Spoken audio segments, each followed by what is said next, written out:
Hello' everyone, এছামিছ mother diary কোনো এটা নতুন ব্লগলৈ স্বাগতম জনাইছোঁ। এতিয়া ৰাতি 11:15 হওঁ হৈছে। এতিয়া ব্লগ ষ্টাৰ্ট কৰিছোঁ। আমাৰ ইয়াত নাইট ডিউটি পৰিছে ভাগিনীজনীৰ আৰু মোৰ। আৰু এয়া পোহৰ বেটা শুই আছে আৰু মই আপোনালোকক দেখুৱাম আমাৰ পোহৰ বেটাক ৰাখিবৰ কাৰণে আমাৰ কি ব্যৱস্থা কৰিব লগা হৈছে। আচলতে আজি পোহৰ বেটাক ভেকচিন দি আনিলোঁ। ভেকচিন দিয়াৰ কাৰণে তাৰ পূৰা বিষ আৰু মোৰো চেকআপ আছিলে, ময়ো গ'লোঁ চেকআপত। কি হ'ল জনাম পিছত। মোৰ চেকআপত কি হ'ল, বাবুৰ কি হ'ল, তাৰ আগতে আপোনালোকক দেখুৱাই ল'ব খুজিছোঁ বাবুক আমি কেনেকৈ ৰাখিব লগা হৈছে। চাওকচোন, এয়া পোহৰ বেটা কান্দি কাটি টোপনি গ'ল।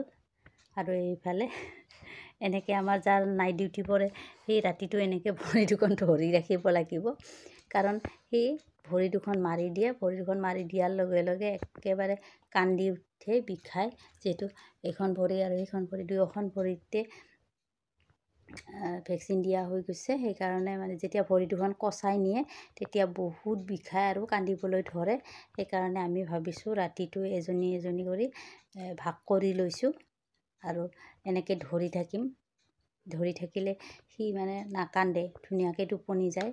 সেইকাৰণে ভাবিছোঁ যিমান পাৰোঁ এনেকৈ ধৰি ৰাখিম আৰু আজি ৰাতিটো। গতিকে আপোনালোকক কৈ যাই থাকিম। এতিয়া ফাৰ্ষ্ট মই টোপনি যাওঁ, এইজনীৰ নাইট ডিউটি, তাই বোলে পিছৰ ৰাতিহে শুব, মই আগ ৰাতি শুই লওঁ। গতিকে আপোনালোকক পিছত আকৌ কি কণ্ডিশ্যন হয় দেখুৱাম দেই, চাই থাকিব। এতিয়া মই এঘণ্টামান টোপনি মাৰি উঠি বাবুক ফিডিং কৰালোঁ। ফিডিং কৰাওঁতেও কেনেকৈ কৰাব লগা হৈছে আপোনালোকক দেখুৱাইছোঁ। চাওকচোন, এইফালে ভাগিনীজনীয়ে ভৰি দুখনত ধৰি আছে, কাৰণ যদি ভৰি দুখনত নধৰোঁ, এৰি দিওঁ, লগে লগে ভৰি দুখন কোচাই আনে আৰু ইমান কন্দা কটা কৰে নহয়। সেইকাৰণে এনেকৈ ধৰি থাকিবই লগা হৈছে। বাবু চুনু বেটু, দেখিছে বাবু তুলকৈ চাই আছে আমাৰ। এতিয়া ৰাতিপুৱা সময় 11টা বাজিবৰ হৈছে আৰু মই গা পা ধুই আজৰি হৈছোঁ, কিন্তু মূৰ চুৰ আঁচুৰিব পৰাই নাই। আৰু এইজনী আমাক খেলি খেলি আহিলে, এপাক খেলি আহিলে। তাই ৰাতিপুৱা ব্ৰেকফাষ্ট চেকফাষ্ট কৰি উঠি খেলিব গৈছিলে। আহিলা, কাৰ লগত খেলিল? হৈ গ'ল কিয়?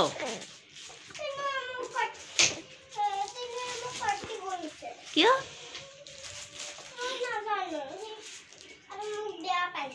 বেয়াও পাইছে? কাৰোবাৰ লগত হেৰি হৈ আহিলে, কাটি হৈ আহিলে, হাত ধোৱা, খেলি আহিছা নহয়। আমাৰ কালি ৰাতি দেখিলেই কেনেকুৱা অৱস্থা হৈছিলে। অৱশ্যে পিছত কি কৰিলোঁ, বাবুক পেৰাচিটামল খুৱাই দিলোঁ, ডক্টৰেই দিছে। পেৰাচিটামল খুৱাই দিয়াৰ পিছত বিষটো কমিলে নেকি। তাৰপিছত তাৰ ভাল টোপনি আহিলে, মাজে মাজে উঠে আৰু শুৱে। তেনেকৈ আমিও টোপনি পালোঁ মাজে মাজে। অৱশ্যে টোপনি ক্ষতি নোহোৱা নহয়। যেতিয়া সাৰ পায় দি আছোঁ।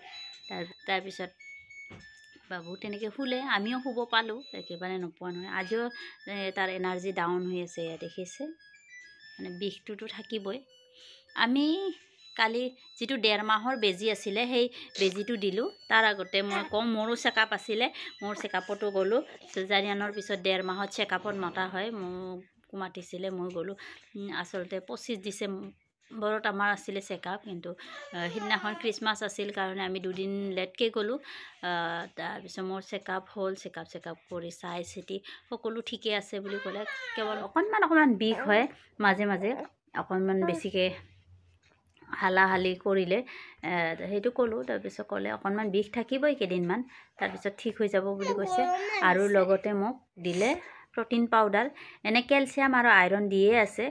কেলছিয়ামটো মোক 6 মাহলৈকে খাবলৈ দিলে আৰু আইৰণ 2 মাহলৈকে খাব দিছে, আৰু এটা দিলে প্ৰ'টিন পাউডাৰ। এতিয়া সেইটো কণ্টিনিউ কৰিব লাগিব। আৰু বাবুক দিলোঁ আমি 1.5 মাহৰ যিটো ভেকচিন। প্ৰথমটো যিটো ভেকচিন থাকে সেইটো হস্পিটেলতেই দিয়া হয় জন্মৰ লগে লগেই। তাৰপিছত আৰু 1.5 মাহত ভেকচিন থাকে, সেইটোও দিলোঁ। সেইটো আমি অকণমান 2 দিন লেটকৈ দিব লগা হ'ল। ক'লোঁ নহয় খ্ৰীষ্টমাছ আছিলে, সেইকাৰণে যোৱা নহ'ল। আৰু আমি ভেকচিন প্ৰাইভেটতেই দিলোঁ, গভৰ্ণমেণ্টতো দিলে দিব পাৰি, কিন্তু মাইনাকো যিহেতু প্ৰাইভেটতে দিছিলোঁ, মাইনাক মানে প্ৰাইভেটত যিকেইটা গভৰ্ণমেণ্টত পাইছিলোঁ সেইকেইটা গভৰ্ণমেণ্টতে দিছিলোঁ, আৰু প্ৰাইভেটত পোৱাকেইটা প্ৰাইভেটতে দিয়া হৈছিলে মাইনাক। কিন্তু বাবুক এইবাৰ আমি প্ৰাইভেটতে দিলোঁ। আৰু পেইনলেছ আৰু পেইন থকা তেনেকুৱা ভেকচিন থাকে চাগে, পেইনলেছটো দিছোঁ বাবুক। আৰু যিটো 1.5 মাহৰ ভেকচিন 6টা থাকে বোলে দেই এটা ছেটত, কি থাকে আছে কাৰ্ডখনত, সেইকেইটা একেলগে তিনিটা মিলাই দিছে নেকি, এটা বেজিত 2খন ভৰিত দিছে, 2টা দিছে আৰু এনে দেখাত, কিন্তু 3টা মেইন ভেকচিন।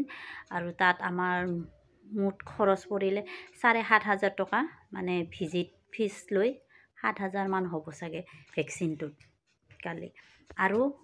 আৰু এমাহ পিছত ভেকচিন আছে বাবুৰ, এমাহ পিছত আৰু যাম। আমাৰ মাইনাই কিবা বিচাৰি আছে, আপেল খাব বোলে, এতিয়া তাইক আপেল কাটি দিওঁ বাবুক। হা বাপৰে 10টা আপেল খাব বোলে। গতিকে এইখিনিয়ে এয়া বাচ্ছাৰ লগত এয়ে হৈ থাকিব আৰু এতিয়া 2 বছৰলৈকে ভেকচিন থাকিবয়ে, তাৰপিছত 2 বছৰ পাৰ হোৱাৰ পিছত চাগে আকৌ 5 বছৰতহে নেকি। ভেকচিনৰ তালিকাখন মই কেতিয়াবা আপোনালোকক দেখুৱাম, কি ভেকচিন আছে, আগতে দি লওঁ। আৰু গভৰ্ণমেণ্ট আৰু প্ৰাইভেটত দিয়া ভেকচিনৰ মাজত একো ডিফাৰেঞ্চ নাথাকে বুলি মই শুনিছিলোঁ, কিন্তু এটাই মানে কি কিছুমান গভৰ্ণমেণ্টত নাপায়, কিন্তু যিখিনি একেবাৰে দৰকাৰী সেইখিনি গভৰ্ণমেণ্টত পায়ে যায়, সেইকাৰণে গভৰ্ণমেণ্টত দিলেও কথা নাই। কিন্তু গভৰ্ণমেণ্টত দিলে জ্বৰ উঠে, বিষটো থাকে, 2-3 দিন থাকে, তাৰপিছত ভাল হৈ যায়। গতিকে যদি বিচাৰে গভৰ্ণমেণ্টতো দিব পাৰে, আৰু যদি নাই মই প্ৰাইভেটত দিম বুলি ভাবে প্ৰাইভেটতো দিব পাৰে। গতিকে আজিৰ এই ভিডিঅ'টো ইমানতে সামৰিছোঁ, এইখিনিয়ে মই আপোনালোকক জনালোঁ। গতিকে চাই থাকিব ভিডিঅ'টি, আৰু চাই কেনেকুৱা পালে জনাবলৈ নাপাহৰিব দেই।